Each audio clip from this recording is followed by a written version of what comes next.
Breaking news. সংস্কার প্রস্তাবে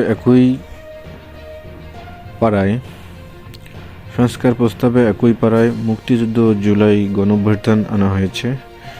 দুটো কি এক? স্বাধীনতা যুদ্ধ ও জুলাই গণঅভ্যুত্থান কি এক? সে প্রশ্ন ছুড়ে দিয়েছেন বিএনপির স্থায়ী কমিটির সদস্য সালাউদ্দিন আহমেদ।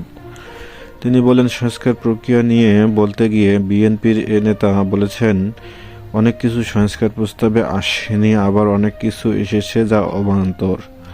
সংবিধান সংস্কার প্রস্তাবে একই পাড়ায় মুক্তিযুদ্ধ ও জুলাই গণঅভ্যুত্থান আনা হয়েছে, কিন্তু স্বাধীনতা যুদ্ধ আর সেটি কি এক?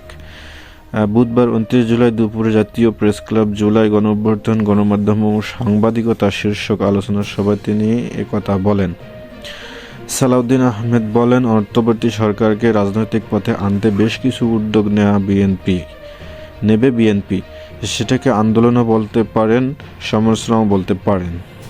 তিনি আরও বলেন, নির্বাচনে বিলম্বিত করলে ডক্টর মোহাম্মদ ইউনূসের সরকারকে এর কারণ জনগণের কাছে তুলে ধরতে হবে বলে বক্তব্য উল্লেখ করেন। বিএনপির নেতা বলেন, 6 মাস পরে কি সংস্কার হলো বা হলো না তাও জানতে হবে। সালাউদ্দিন আহমেদ আরও বলেন, শেখ হাসিনা সহ দায়ীদের বিচার করতে হবে।